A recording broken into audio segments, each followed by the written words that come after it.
Hello everyone, welcome to my YouTube channel.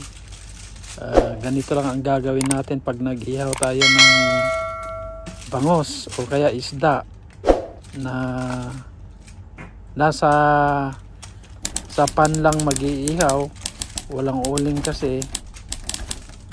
Ang gagawin natin, babalutin lang natin ng foil na mabuti para hindi lumabas yung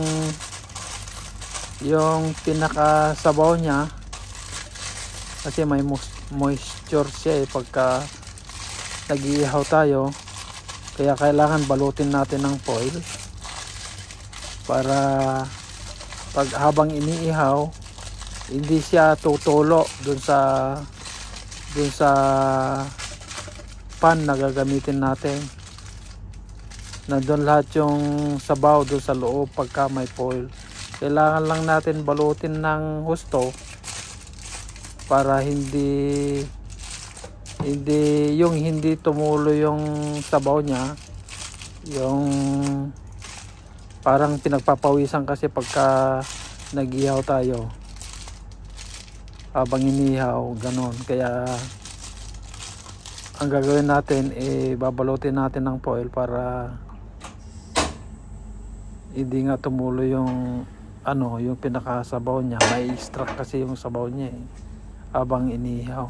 Sandali lang to, mga kalahating oras siguro ihaw na itong isdang ito.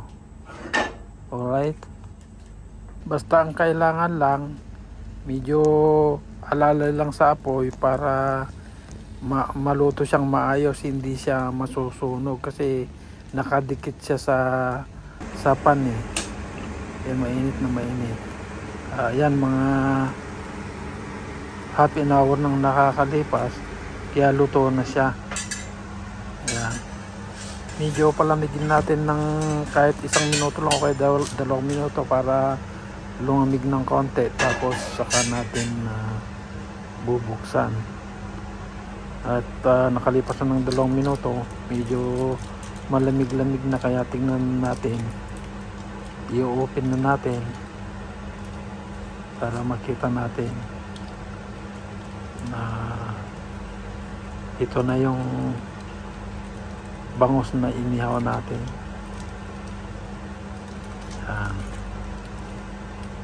medyo mainit pa ng konti kaya hindi ko mabuksan kaagad. Yan, alright, ayan na siya. Ito na yung inihaw na bangos. Mukhang parang inihaw din doon sa uling mas masarap pa ito kaysa doon sa inihaw sa uling sa inihaw ng uling, parang pagka hindi mo naalalayan ng apoy masusunog yung kaliskis niya, halos masusunog lahat ito tignan nyo, hindi gaano nasunog, pero lutong luto na po yan. Tingnan nyo, lutong luto na talaga.